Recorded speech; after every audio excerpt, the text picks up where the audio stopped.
Saludos y bendiciones para cada uno de los que han hecho acto de presencia acá en el lugar de clase del núcleo La Carucieña y también los que nos ven y nos oyen de cualquier parte del globo terráqueo. Saludamos y bendecimos sus vidas. También a los medios de comunicación social por donde se va a difundir este audio que estamos grabando y también el video que tenemos allá que va a ser difundido. Hoy vamos a iniciar materia, señoras y señores, de la clase regular. Digo de la clase regular porque también este núcleo es atípico. Estamos nivelando a unos estudiantes y entonces iniciamos materia la semana pasada también. Ok, pero ese es del núcleo atípico, ¿sí? Sin embargo, entrémosle a lo que es la materia del día de hoy. Sanidad en Cristo, señoras y señores. Esta para algunos pudiera ser la materia más importante, ¿sí? Pero yo le voy a decir que no es la materia más importante esta. ¿Sabía por qué? Porque nosotros le podemos servir a Dios estando enfermos. Nunca sería igual, sí, pero le podemos servir a Dios estando enfermos. Le pudiéramos desarrollar un ministerio estando enfermo. Y varias cosas podemos hacer estando mal de salud. No seríamos tan efectivos como estando sanos. Sin embargo, la materia más importante que vamos a dar aquí, ya dimos una muy importante que es Cristología. Vamos a dar, o dimos otra que es sobre el Espíritu Santo, neumatología. Pero hay una materia, Jonathan, que se llama justicia divina. Materia que en algunos lugares pues ha traído como consecuencia el cerrar de algunos núcleos. Jonathan, nos han votado cuando damos esa materia. Espero que tú no seas uno de esos. La justicia divina tiene que ver con el espíritu. Acuérdate que este es un núcleo integral. Espíritu, alma y cuerpo. Hoy vamos a hablar del cuerpo, acerca de la sanidad del cuerpo. ¿Sí? Entrémosle a la materia. Sanidad en Cristo. ¿Sí? Sanidad en Cristo se denomina la materia, señoras y señores. El texto bíblico que vamos a usar está en Mateo 14:14. Se recuerda que muchos hemos usado mucho. Éxodo 14:14, ¿verdad? Bueno, hoy es Mateo 14:14.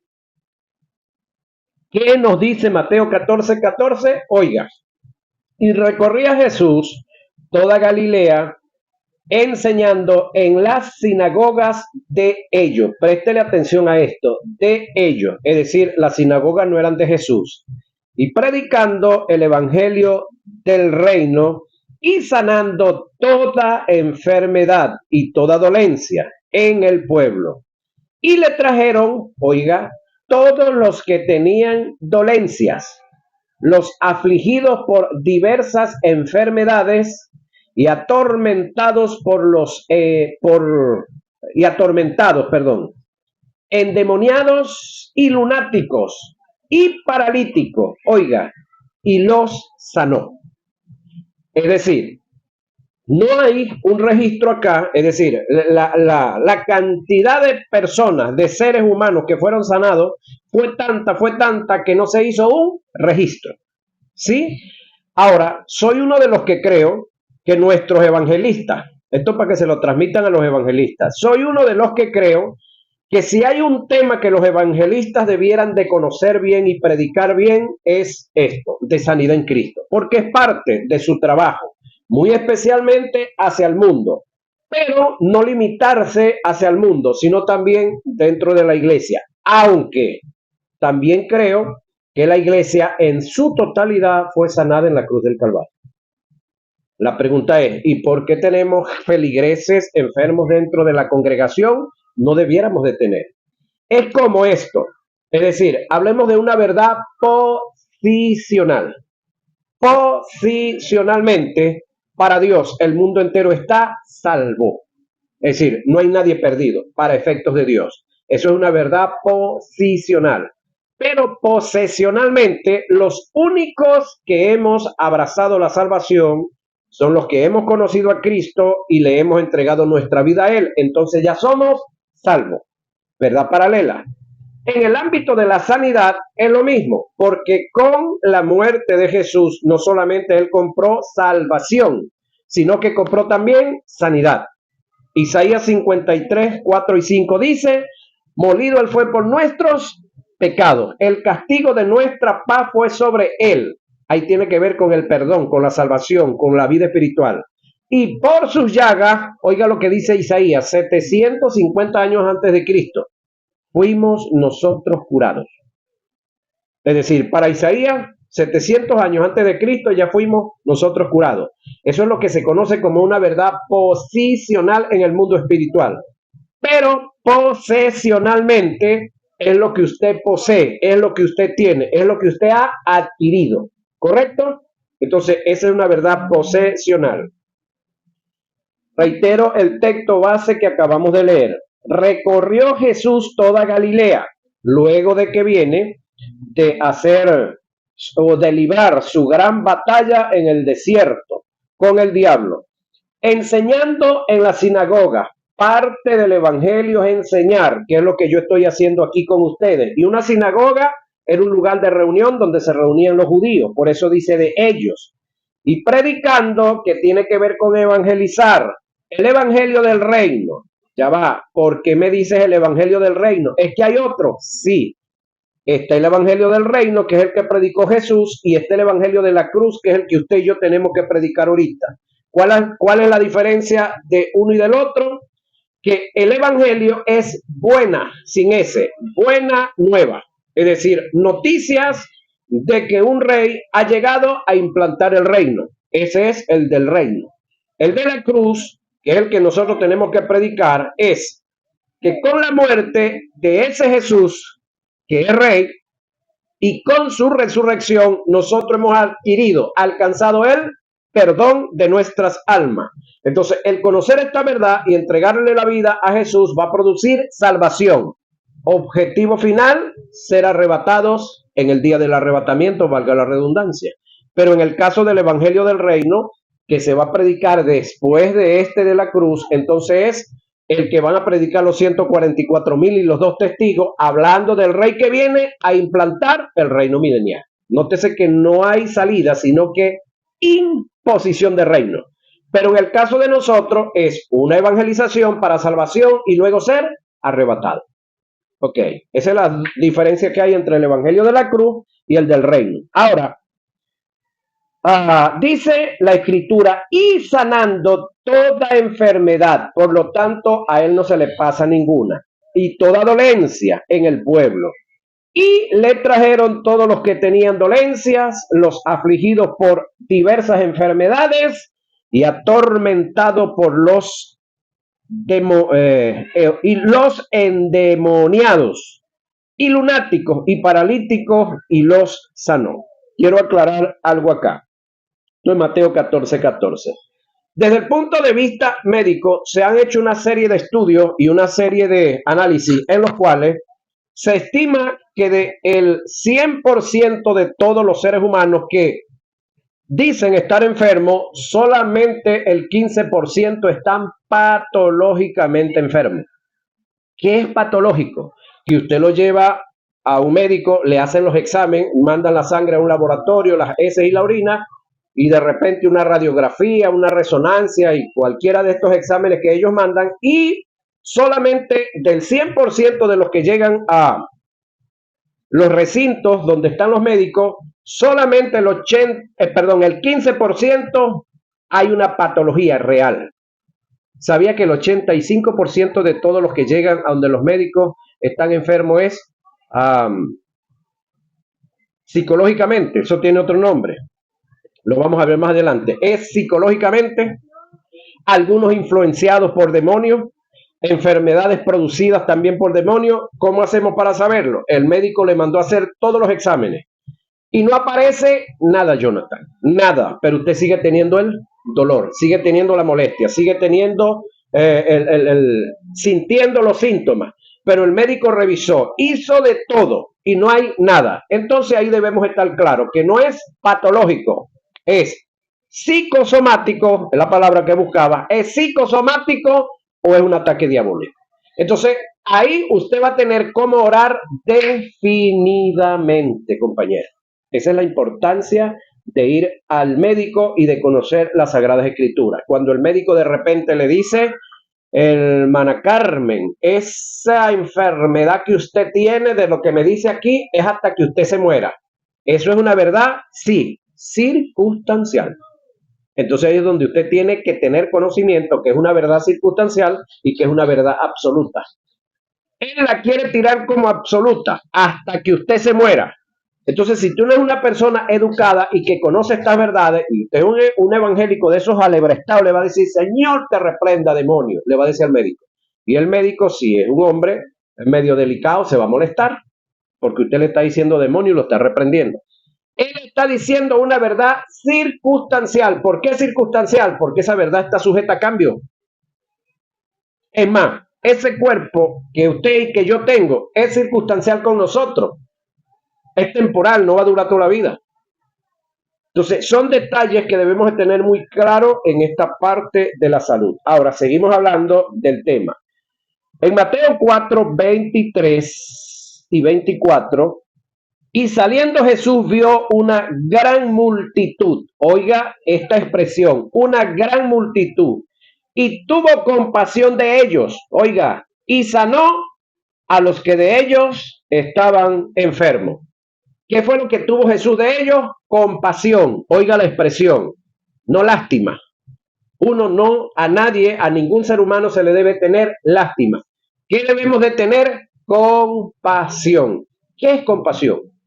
Cuando yo veo una herida o cuando veo a alguien que está mal y por dentro tú sientes como que las entrañas se te revuelven, es decir, sientes una tristeza interna por dentro, por ese individuo, por esa persona, por la situación que está pasando. Eso es compasión. Ahora, una cosa es compasión y otra cosa es moverse a misericordia. Son dos cosas muy diferentes. Jesús, aparte de sentir compasión, se movió a misericordia. ¿Qué fue lo que hizo el buen samaritano? Sintió compasión por el hombre que estaba herido. De repente los otros sintieron compasión, pero no se movieron a misericordia. Es decir, los otros dos que pasaron delante del buen samaritano. En el caso del samaritano, aparte de tener compasión, se movió a misericordia. Se arriesgó Jonás. Paró su cabalgadura, lo recogió, invirtió en él, vino, invirtió en él lo que fue necesario, se lo trajo, invirtió tiempo, lo dejó ¿a dónde? En el hotel, y le dijo al del hotel, pagó lo que tenía que pagar y le dijo, sígalo atendiendo, si hay algo que él necesite, y dele, que yo le pago cuando venga de regreso. Misericordia, perdón, compasión y movido a misericordia. Es lo que Jesús hizo con nosotros. Ahora, la sanidad divina es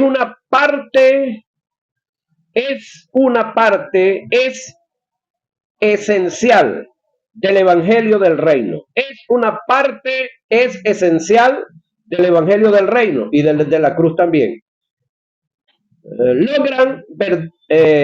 Logran verdad de que Dios es sanador. Aparece a través de la Biblia, tanto en el Antiguo como en el Nuevo Testamento, testifican la provisión de Dios para la sanidad, para la sanidad de la humanidad. Una extensa porción del ministerio terrenal de Jesucristo, mira lo que viene, tuvo relación con proporcionar sanidad física en los enfermos y afligidos. La historia de la iglesia de los primeros cristianos está llena de relatos de grandes sanidades y milagros realizados en el nombre de Jesús. Hoy, una de las grandes verdades que el Espíritu Santo restauró, la unidad divina en medio de un mundo escéptico. Los cristianos hoy en día están experimentando la realidad del poder sanador de Dios. La sanidad divina es una necesidad para la humanidad. Las escrituras demuestran en Santiago 5:14 y 15 y Marcos 6:13 al Señor Jesús en el ministerio terrenal, o que en el ministerio terrenal dedicó parte de su tiempo sanando a los necesitados de diversas enfermedades, y luego delegó a sus apóstoles la gran comisión. La obra de Cristo, según Isaías 53, 4 y 5, oiga, fue llevar nuestras enfermedades y sufrió nuestros dolores, y por sus llagas fuimos nosotros curados. Un primer cumplimiento de esta profecía tuvo en el ministerio de sanidad del Señor en el reino de Judá.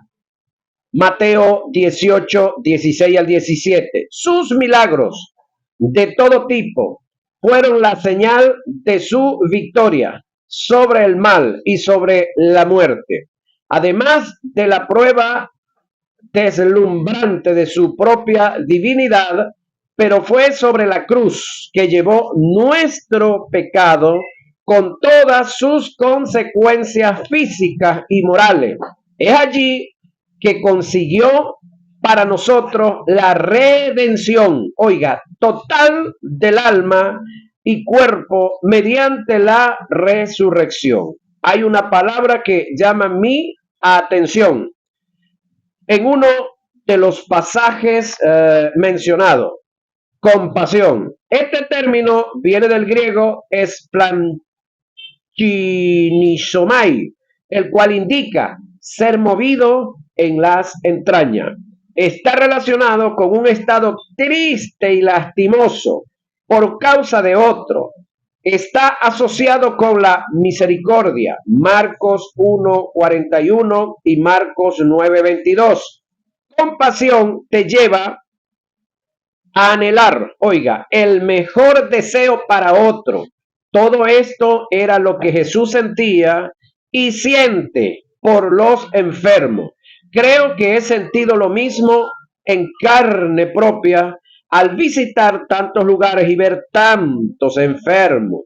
Pero lo más doloroso es ver a personas padeciendo enfermedades dentro de nuestras congregaciones, hermanos que son parte integral de la iglesia, los cuales fueron redimidos de la enfermedad y de toda maldición, poseedores de recursos espirituales, con poder, autoridad, dominio, promesas, bendiciones y un legado que tuvieron un precio, ¿sí? Un legado que tuvieron un precio, un costo, un padecimiento.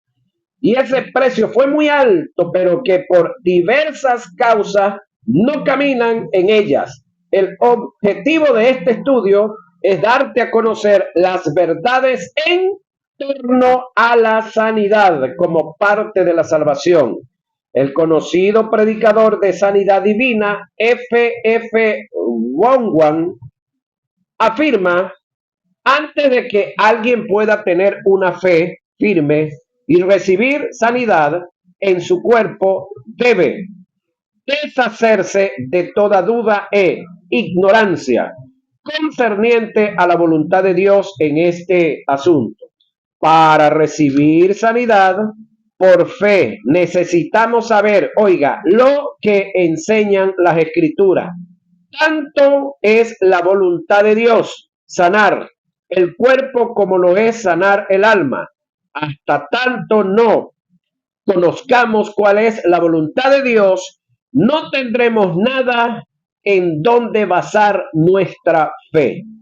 En este estudio se muestran aquellas porciones de la escritura que de una vez y para siempre le aclaran este asunto. Solo cuando entendamos que nuestra búsqueda es precisamente lo que Dios promete, toda duda podrá ser quitada. Una fe constante transformará en una realidad cada una de las promesas y bendiciones destinadas por Dios para su pueblo. Oiga, etimología de los términos sanar, sanidad y sano. Constante, transformará, utiliza para referirse, transformará, utiliza para referirse a lo que se utiliza para los que cuidan a los enfermos y tienen que ver con la asistencia médica. De aquí proviene el término castellano terapeuta. Terapeuta en Mateo 17, 18 y Juan 5, 10. Es utilizado para referirse a quien ha producido la sanidad y no a quien la recibió o la sanidad misma. Lama, en Mateo 15, 28 y Hechos 9:34, refiriéndose al tratamiento físico o laomai en sentido figurado, se usa para referirse a sanidad espiritual en la condición del hombre por causa del pecado. Mateo 13:15, Juan 12:40, Hechos 28:27 y Hebreos 12:13. Ugiano, oiga, estar sano, bien de salud, es el término castellano higiene. Este es utilizado en Tercera de Juan, verso 2, y está relacionado con el hecho de que Dios nunca tenga la necesidad, oiga, de sanarte, sino todo lo contrario, el que te puedas mantener en perfecta sanidad o en perfecta salud. También es utilizado en los evangelios para referirse a la restauración de un cuerpo enfermo. Mateo 12:13, 15:31, Marcos 3:5 y 5:34, Lucas 6:10 y Juan 5:4, Hechos 4:10. Soso, salvo, se traduce como el verbo sanar en Marcos 6:56, Juan 11:12 y Hechos 4:9 y 14:9. Por favor, leen y estudian los textos bíblicos en su casa. Todo está quedando grabado en el video y en el audio para que lo busquen. Y también, bueno, hagan el esfuerzo para adquirir la guía. Hechos, se traduce como sanar. Marcos 16:18, serán sanos. Tras analizar etimológicamente los términos sanar, sanidad, salud, hay ciertos factores que la iglesia debe entender concerniente a la sanidad. La iglesia debe entender que la enfermedad tuvo su origen en el pecado, señoras y señores, y el pecado tuvo su origen en Adán, en el huerto del Edén. Entonces ahí está el origen de la enfermedad. El origen y causa de la enfermedad se describe a través de las siguientes, a través de la desobediencia de Adán, que comienza con la incredulidad. Las enfermedades son parte de la maldición que vino sobre la humanidad como resultado directo de la desobediencia del hombre. Por consiguiente, directa o indirectamente, el estado de pecado en la que el hombre cayó es la raíz de toda enfermedad. Las enfermedades,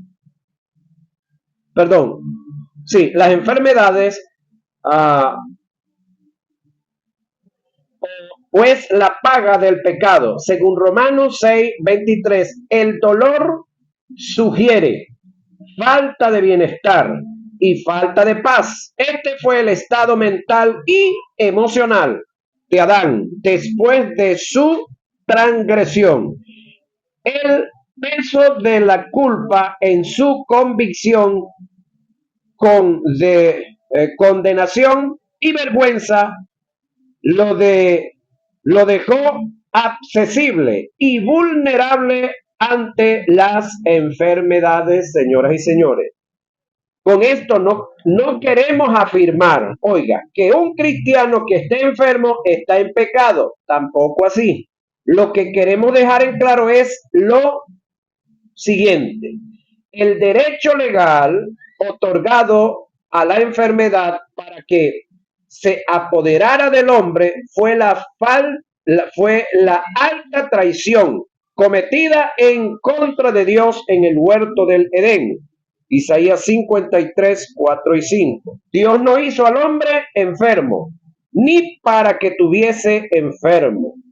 Dios lo hizo sano y para que se mantuviera en salud, hasta el punto que Dios creó en él un medio de defensa llamado sistema inmunológico. Ahora yo quiero que usted haga un análisis.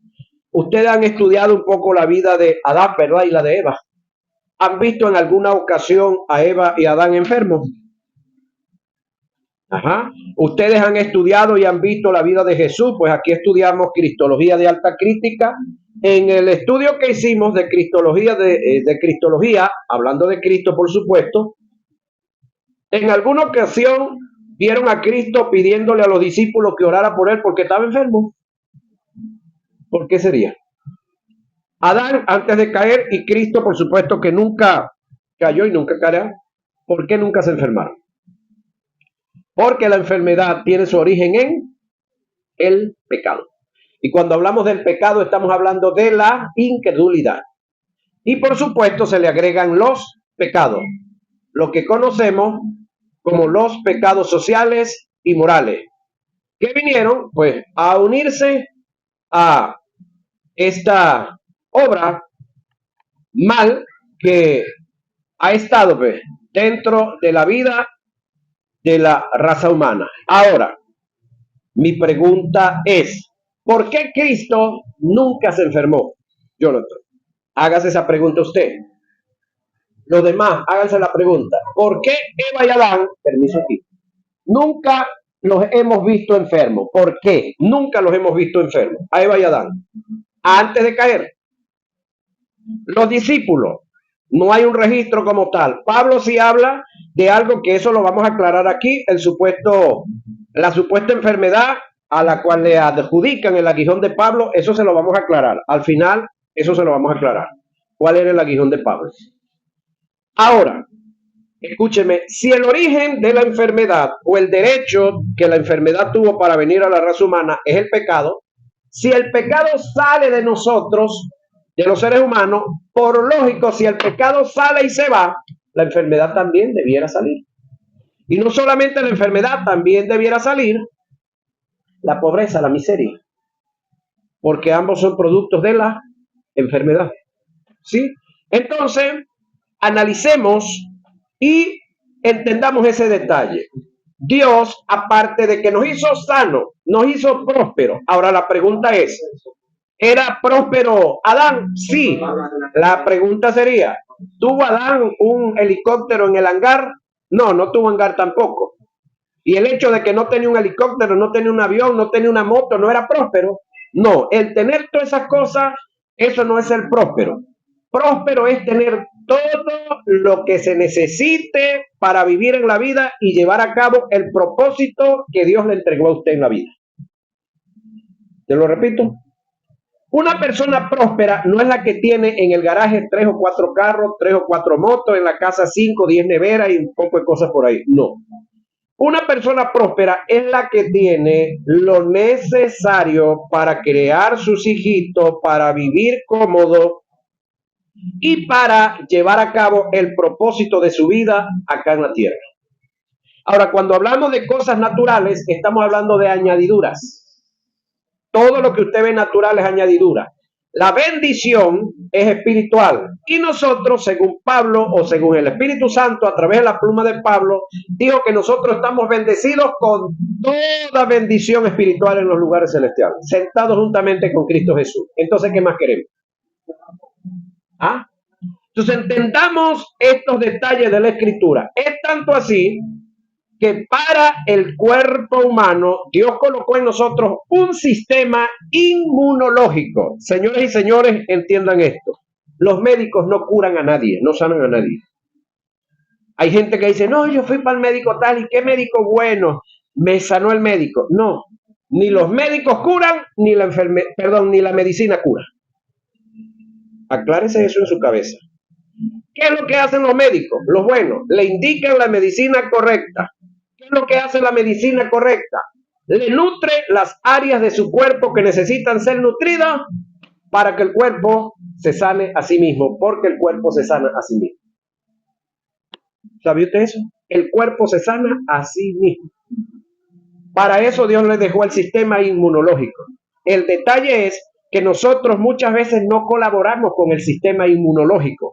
El problema es que por naturaleza un ser humano debiera comerse diario, por decir algo, 100 o 200, no sé, 300 gramos de azúcar diario debiera un ser humano por los 80 años que va a tener de vida en la Tierra. Entonces usted sumaría, tanto sería, tantos kilos de azúcar. Ok. El detalle está en que tenemos algunos seres humanos que en el día se comen hasta medio kilo de azúcar. Y ese páncreas que tiene que trabajar 80 años, ya a los 40 se acabó. ¿Por qué? Porque le metimos más de la azúcar necesaria y él tuvo que producir la insulina para quemar esa azúcar más de la necesaria. Entonces comenzamos a padecer de glicemia. Entonces le decimos, no, es que estoy enfermo. No, eso no es enfermedad. Padecer de la glicemia, Jonathan, no es enfermedad. ¿Sabe cómo se llama eso? Deficiencia. Y eso fue por abuso. Porque comimos mucho dulce, comimos mucho pan, comimos mucha pasta, comimos muchos productos que tenían demasiada glucosa. Entonces la salud, ahí no tiene culpa ni el diablo y Dios tampoco. Ahí tiene culpa usted. Problema que tenemos con los niños. Chilla el niño, una chupeta. Chilla el niño, un caramelo. Chilla la niña, una chupeta. Chilla el niño, un caramelo. ¿Qué estamos haciendo? Enfermando a los muchachos, señoras y señores. Que chille. ¿Usted ha visto a un niño morirse por chillar? ¿Ha visto a un niño llorando lágrimas de sangre? Que llore. No lo enferme con tanto dulce. Es decir, no colabore con los próximos médicos que se van a graduar, que son los que los van a esperar allá. Véngase para la consulta. ¿Y luego para dónde? Para la farmacia. Ahora, ahorita en este tiempo, Jonathan, hay que tener más fe para ir al médico que quedarme en la casa orando y pidiéndole a Dios, conociendo las verdades para ser sanado. Porque el médico va a cobrar lo suyo. Luego me va a mandar para los diferentes laboratorios y hay que parir por la tarde. Luego de que ya él llegue a la conclusión, para la farmacia. Entonces hay que tener más fe para ir al médico que para ir a Dios. A esta altura de la vida. Mira lo que viene y por dónde vamos. Entonces el sistema inmunológico es como, te lo pongo así facilito, es como aquí en la ciudad. Tenemos el ejército. Que si viniera una invasión de otro país, el ejército es el que va a tomar ¿cómo te digo? El frente. Si el asunto es leve, tenemos la Guardia Nacional. Si es más leve, tenemos la Policía Estatal y ¿cómo se llama la otra? La Nacional. Y para eventos de la ciudad, para eventos administrativos, tenemos la Policía Municipal. Jonathan, recogemos todas esas policías y las encerramos. ¿Qué crees tú que pasará con esta ciudad? ¿Cómo se desbordará la delincuencia? Si con todo y todo lo que hay, más o menos a veces los tienen a raya por ahí. Entonces, el sistema inmunológico en nosotros es algo similar a los cuerpos policiales, a los correctos, ¿no? Porque tenemos también muchos choros uniformados. Es otro problema que hay por ahí también. Pero eso pasa ya en el mundo de los humanos. Pero en el mundo del sistema inmunológico no. Ahora, el sistema inmunológico que está en ti, está en mí, el cual se encarga de combatir cualquier agente infeccioso que ingrese en su cuerpo o a veces no los deja ingresar. Le voy a hablar de 3 cositas que se dan en nosotros que no son enfermedad. Cuando usted comienza a estornudar, ¡achí! ¡achí! Eso no es enfermedad. Eso es un mecanismo de defensa. Quieren invadirlo y su cuerpo está repeliendo. Cuando hay fiebre, tampoco es enfermedad. El niño tiene fiebre, está enfermo. No, no está enfermo. Esa es una alarma que se activó. Es como cuando usted le puso la alarma a la moto y alguien se la tocó y comienza, y hay otra que dice, me están robando, retírese de mí. No sé si la has oído. Ajá. Entonces, la fiebre es una alarma que se activa que dice, hay infección en alguna parte. Entonces, no vamos a combatir la fiebre, hay que combatir, porque la fiebre sencillamente es la alarma que se activó, al igual que la tos. Sin embargo, hay unas toses en algunos amigos de nosotros que son, ¿cómo se llama eso? Tos psíquica. Yo tengo un amigo que él está hablando contigo y comienza, pero no agarra nada. Y está hablando y habla. Entonces, es tos emocional. Sin embargo, hay tos y hay algunas acciones en el cuerpo que está diciendo que hay que atender. Entonces, existe en la sangre las células y proteínas. Con mucha seguridad escribo y afirmo que una de las causas por las cuales Jesús no vivió enfermo ni hubo enfermedad en él es porque en su cuerpo funcionaba el sistema inmunológico al 100%. Y por supuesto en Adán y Eva antes de caer. Dicho sistema fue deteriorado en un gran porcentaje por el pecado en la vida de Adán, el cual fue herencia para todos los hombres, toda la raza humana. En Jesús, este sistema de enfermedad operaba en toda su extensión. Para que la enfermedad cayera sobre el cuerpo de Jesús, debió deteriorarse su sistema inmunológico, lo cual fue posible por causa del estado de pecado que Dios le puso en la cruz. Ahí sí. Pero mientras Jesús estaba en el desarrollo de su vida ministerial, Jesús pudo tocar leproso y la lepra no lo tocó a él. Jesús pudo enfrentarse o tener relación con cualquier tipo de patología y ninguna enfermedad lo tocó, ninguna enfermedad se adhirió a él. ¿Por qué causa? Porque el pecado no estaba en él. Entonces el sistema inmunológico funcionaba al 100%. Es como este chiste cruel que algunos dicen por ahí, que a fulano lo mordió una culebra y se murió la culebra. Yo no he escuchado eso, ¿no? Yo lo muerde una culebra y se muere la culebra. Porque el sistema inmunológico es tan fuerte. Es como esto, los samuros, los buitres, los mexicanos le dicen sopilote. ¿Por qué los sopilotes, todos los que comen mortecina, muchos de esos animales envenenados, por qué ellos no se enferman? Ellos fueron dejados en la tierra para limpieza de la tierra. En ellos hay un sistema inmunológico excelente, perfecto. Se comen lo que sea y no les pasa nada. ¿Sí? Pero también hemos visto en las ciudades hombres que cauterizados de la mente, algunos puede que estén hasta poseídos, otros influenciados que andan en sistema de calle comiendo perros y gatos muertos y toda la basura que hay en la calle y tampoco se enferman.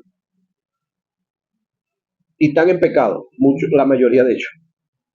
Analice eso por ahí también. Tiene que ver con adaptar el cuerpo también. Ahora, para corroborar lo antes dicho, haré un comentario del distinguido escritor Kenneth Chadd, quien escribe el libro Sanidad en la Biblia. Cuando Dios hizo al hombre a su imagen, los formó con un reflejo de lo divino. En aquella primera pareja humana había una semejanza con Dios. Su vida provenía de Dios. Su personalidad, humanidad, las leyes de su existencia, la naturaleza de su mente, estaba todo basado en el modelo divino. Gracias a esta semejanza, y aunque eran seres físicos, es decir, de carne y hueso, igual que usted y yo, Adán y Eva podían gozar de una libre y deliciosa comunión con Dios. Y el resultado de esta asociación perfecta era la libertad del temor, del fracaso y el experimentar sin estorbos la bendición y generosidad divina. El relato de Génesis nos muestra que todo lo que Dios hizo era bueno en gran manera.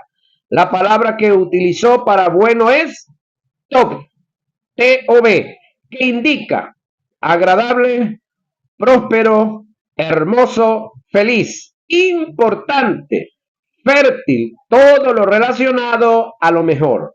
Estas expresiones nos ofrecen el cuadro de una vida llena de del aceite y santificación de un mundo feliz y en el que abundaban las bendiciones de una sociedad justa y pura, de un universo libre de cualquier cosa perjudicial. Si estas escenas se aplican a la historia de la creación, entonces es evidente que el mundo que Dios creó era hermoso en todas las cosas. El pecado y la enfermedad eran algo extraño a la buena tierra. No estaban allí en el principio, no provenían de Dios. Y desde que estas aflicciones cayeron sobre el hombre, Dios ha procurado librar a su pueblo de ella. Mi objetivo como maestro es que puedas entender de una vez y por todas que la enfermedad, oiga, tuvo su origen en el pecado. La iglesia debe tener una sincronía o sincronización en el tiempo de la palabra, señoras y señores. Ahora mi pregunta es, cuando nosotros llegamos a Cristo, llegamos en pecado, ¿cierto? ¿Cierto que llegamos en pecado? Éramos mundo. Pero una vez que ya yo le entregué mi vida a Cristo, ¿Cristo qué fue lo que quitó de mí? Él, el pecado. Por quitar de mí el pecado, colocó la justicia divina, colocó la santidad y me hizo libre de él pecado. Por lo tanto, si yo soy libre del pecado, debo ser libre también de la enfermedad, porque la enfermedad viene como producto del pecado. Entonces ahí es donde usted tiene que comenzar a autotrabajarse, a autopastorearse, a usar las escrituras a favor suya y dejar de estarle prestando atención al diablo en todas las ofertas y lo que él diga. ¿Sí? Entonces ahí es donde usted se presentó donde el médico y el médico le dijo, mira, esto que tú tienes es hasta que te muera. Tranquilo, no discuta con él. Pregunto, ¿sabe un burro de chicle? ¿Sabe un burro mascar chicle y hacer bombita? El médico tampoco. Él sabe de medicina, pero de vida espiritual no sabe. Él en lo espiritual es un analfabeta. No todos, ¿no? No todos. Pero en su gran mayoría los médicos para efecto espiritual son analfabetos. Que usted en el área de la medicina es analfabeto, déjelo, que él es el que conoce, déjelo que él hable sus verdades. Una vez que él diga la de él, entonces usted, más adelante le voy a decir varias cosas que usted va a tener y va a argumentar. Esa es su verdad, doctor, se la respeto, usted es un profesional en esa área, pero, Cristo a mí me salvó, Cristo me libertó del pecado, de donde está el origen de la enfermedad. Y por lo tanto, su verdad se la respeto, no la comparto. Ok, no niego que tengo tal patología, porque la fe no niega la circunstancia, la fe no niega la enfermedad, la fe no niega la condición de pecado, la fe no niega el estado o la condición de pobreza, pasa por encima de ella y le da derecho a Dios para que cambie eso. ¿Sí? En cuanto al pecado, pues lo reconocemos, lo confesamos y Él lo quita, nos lo perdona, ¿sí? En cuanto a la pobreza, la reconocemos, la confesamos y nos preparamos para que con estas manos trabajar y con esta boca trabajar y entonces cambiar el entorno de nuestra vida. Porque no va a venir un bojote de plata del cielo para cambiarnos la vida, no. Tenemos que trabajar, para eso Dios nos dio habilidad y nos dio mano. ¿Sí? Ahora, la sanidad igual. La sanidad, si en mi cuerpo hay algún tipo de padecimiento, bueno, hay varias maneras de ir en contra y de atacar a esa patología. Varias de ellas. La medicina alopática, la medicina homeopática, que en la medicina homeopática tenemos todas las plantas todos los árboles y todos los alimentos que hay. Lo que pasa es que en esta parte del mundo nosotros comemos, y me disculpan la criollidad y el vulgo, comemos para hartarnos, para llenarnos la panza. Hay gente en algunas partes del mundo que comen para mantenerse sanos, comen para alimentarse, pero alimentarse en salud. Aquí el plato preferido de Raimundo y todo el mundo, el pollo. Y supiera usted que el pollo no es muy chévere, no es muy calidad para la alimentación, y que de paso para producirlo le colocan hormonas y diferentes cuestiones que a la larga nos enferman, pero el plato más sano y el más nutritivo de todo, que es el quinchoncho y que son las sardinas, nadie le para porque se comía pobre. Aquí, vaya a Brasil, para que usted vea el precio que tiene la sardina y el precio que tiene el pollo. Al revés, allá tienen que ponerle la oferta, 2 pollos y te llevas 3, pero la sardina es carísima, porque allá el precio de los productos es por lo nutritivo que sean. Aquí no, el color. Usted ve unos platanitos así, por decir algo, en 500 bolívares, pero ve uno así en 3.000, me lleva el otro. Y es que te lo vas a comer todo. No, se come con los ojos.